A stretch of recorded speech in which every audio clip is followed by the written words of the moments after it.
How can you tell when a civilization is in danger of collapse? Well, that's easy. It's when every leader of every country that makes up Western civilization no longer accepts reality and deals only in lies and cowardice when presented with genuine danger. In the midst of worldwide Islamic violence, war, terror, torture and rape, we're told Islam is a religion of peace, over and over again.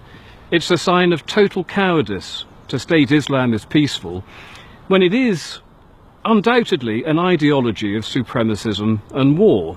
Islam is the Quran is Muhammad, and Muhammad was a warlord and a murderer.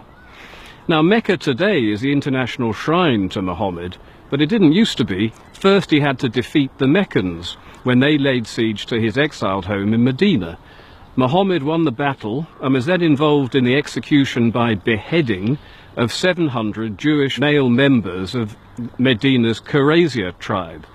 The women and children were taken as slaves and sex slaves, and beheading, as we now know only too well, seems a particular favourite amongst Muslim murderers, and this is because it's instructed in the Quran in any number of verses. Quran 5:33. The punishment of those who wage war against Allah and his messenger is execution by beheading or crucifixion, or the cutting off of hands and feet from opposite sides. Quran verse 8:12.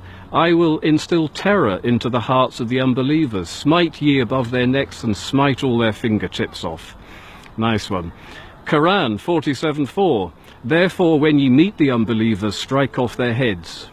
So you see, Mr. Cameron, when Muslim murderers cut off soldiers' heads in London whilst quoting the Quran, it does, contrary to every lie that you've told, have everything to do with Islam. Now, David Cameron seems unaware that the perfect man in Muslims' eyes was a supremacist warlord, a murderer, and a sex enslaver of little girls. But then everything about Islam is supremacist. Islam translated means submission. Come on, what sort of a religion of peace calls itself submission? And what happens if you want to leave this religion of peace? You become an apostate, and the sentence for apostasy is death. So in other words, if you want to leave the religion of peace, you'll be killed. How peaceful is that, Mr. Cameron? Can't you see it? This religion of peace, this religion of Islam, kills its own women if they bring dishonour upon a family. Honour killings, honour violence, the stoning to death of adulteresses, the hanging of homosexuals. How can a religion which carries out these acts of savagery and barbarism possibly be considered a part of a peaceful religion? Again, I ask you the question, Mr. Cameron. Islam divides the world into two spheres, the area where Islam rules and the area where it does not. Now, the first is called the Dar al-Islam, which means the House of Islam, or the House of Submission, and the second is called the Dar al-Harb, which means the House of War. How many peaceful religions call areas they don't control the House of War, Mr. Cameron? All Western countries with large and growing Muslim populations find themselves, whether they like it or not, in the House of War, which is why, precisely why, our security services are engaged in a constant battle trying to stop the followers of the religion of peace blowing us up on trains, planes and buses.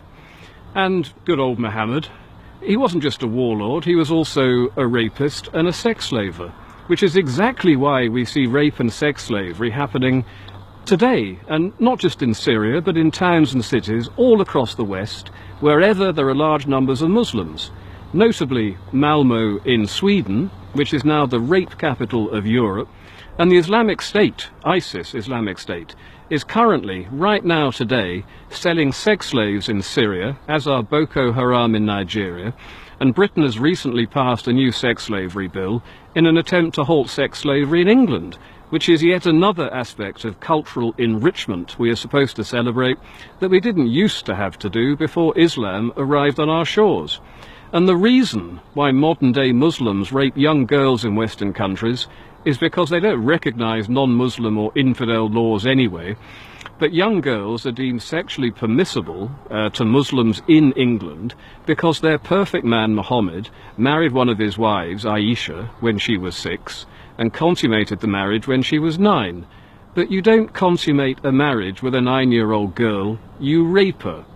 And the Muslim rape epidemic carried out against non-Muslim underage girls in Britain is specifically down to Muhammad and the Quran. And no doubt the next time such a story breaks in England, when the next Rotherham one comes around, David Cameron will come out and tell us that not only is Islam a religion of peace, it's also a religion of sexual abstinence and purity. Now come on, Mr. Cameron, enough of your lies and your cowardice. You really can't deny reality any longer. Islam poses the greatest threat to our civilization we have ever seen, and the history of Islam consists of centuries of war against us, against the West, and today the Muslim population is growing 9 times faster than any other demographic in Britain, and demographers are predicting a Muslim majority amongst the young before 2050. What do you think the country will look like then? Do you honestly think we can avoid a civil war when expansionist Islam is so warlike, so intolerant, and so supremacist? And the thing is, you know, this could be dealt with today, but to appease it, as you're doing, Mr. Cameron, hoping it will eat you last like Winston Churchill's crocodile, is a total betrayal of your country and a total betrayal of our children and grandchildren.